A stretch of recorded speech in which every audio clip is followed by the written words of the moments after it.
Құрметті мұсылман бауырлар, міне Тараз қаласында 30 градус су. Аллах тағала Құран кәрімде тозақтың суық қабаты жөнінде айтады. Оны Замхариро деп атаған. Ал енді пайғамбарымыз саллаллаху алейхи вассалам хадисінде айтады, тозақ Құдай тағалаға былай деп арыз етеді дейді: Раббым, мен өз-өзімді жей болдым, енді маған демалуға мүмкіншілік бер деп айтады дейді. Сол кезде Аллах тағала оған жылына 2 рет тыныс алуға бұйырады екен.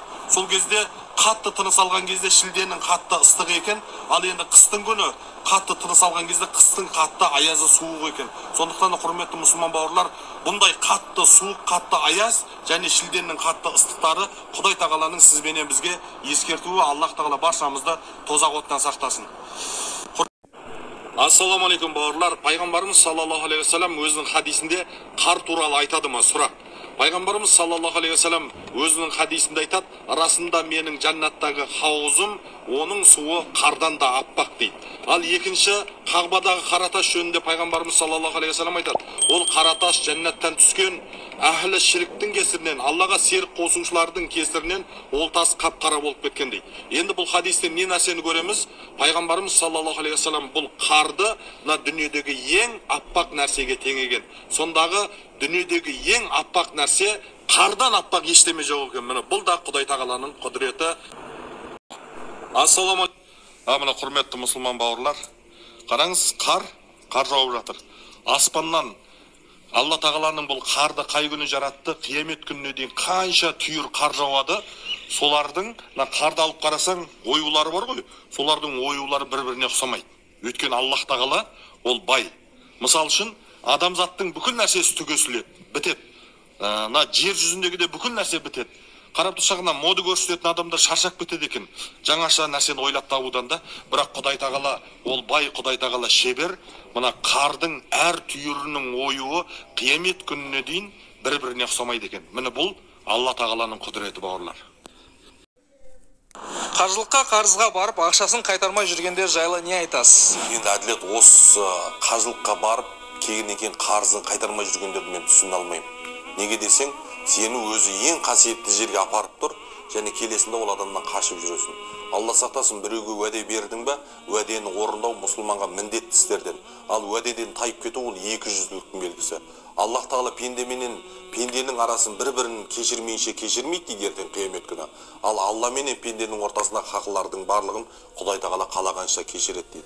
Сондықтан сонау қасиетті жерге саған сеніп аманат етіп алып барғаннан кейін, келгеннен кейін сол қарыздан Сендер жайлы не айтасыз? Енді әділет, осы қажылыққа барып келгеннен кейін қарызын қайтармай жүргендерді мен түсіне алмаймын. Неге десең, сені өзі ең қасиетті жерге апарып тұр, және келесінде ол адамнан қашып жүресің. Алла сақтасын, біреуге уәде бердің бе, уәдені орындау мұсылманға міндетті істерден. Ал уәдеден тайып кету ол 200-ліктің белгісі. Аллах тағала пенденің арасын бір-бірін кешірмейінше кешірмейді дейді ертең қиямет күні. Ал Алла менен пенденің ортасында хақылардың барлығын Құдай тағала қалағанша кешіреді дейді. Сондықтан сонау қасиетті жерге саған сеніп аманат етіп алып барғаннан кейін, келгеннен кейін сол қарыздан құтылу, сол кіші қажылығының қарызынан құтылу саған міндетті болған істерден. Намаз оқығым келіп, ботекс жасауға шариғат рұқсат бере ма? Енді қазіргі заманауи тілмен айтқан кезде ботекс дейді ғой, мына ерінді ісіріп алу. Ол Алла сақтасын, Алланың негізгі берген жаратылысын өзгерту, ол дінімізде харам болған істерден. Оны жасаған адам күнәһар болады, Алла сақтасын. Ал енді мынандай кейбір жағдайлар болады. Адамның табиғи болмысын орнына келтіретін жағдайлар болады. Мысалы, кейбіреулердің бір көзі қысылып туылуы мүмкін, бір көзі домалақ өзінің табиғи қалпында. Осы көзіне ұқсатып операция жасау, ота жасау, ол шариғатта рұқсат. Дәл сол секілді адамның табиғи тісі негізі тегіс қой. Ал кейбіреулердің тісі айқыш-ұйқыш болуы мүмкін.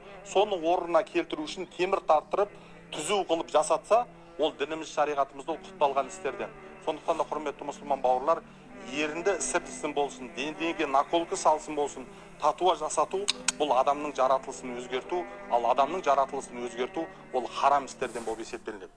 Ассаламу рахматуллахи ва баракатуху. Ернар бауырым, бұл жылда қойылатын сұрақ қой, жаңа жылды тойлауға болады ма, болмайды ма деп. Пайғамбарымыз саллаллаху алейхи вассалам тайға таңба басқандай айтып кетті ғой.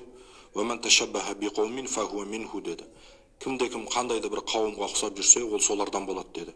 Және пайғамбарымыз саллаллаху алейхи вассалам яһудилер мен насранилардың жолдарына фахолифухум, оларға қайшы келіп отырыңдар, олардың істегендерін істемеңдер деді.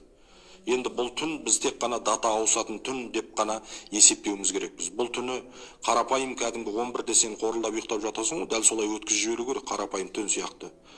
Енді мысал үшін мұсылмандардың түні ол қадір түні ғой. Қадір түні 1 жылдық сенің жаман тағдырыңды Құдай тағала жақсылыққа өзгертсе, оның әрбір секунды қадірлі болса, ол түні періштелер түседі. Сізбенен біздің жаңа дұғамызды Құдай тағаланың құзырында қабыл болуына себеп болады. Я қадір түні. Міне сол түнді ынтызарлықпен күтпейміз да. Сәлеметсіздер. Міне Нұралы ұстаздың уағыздары.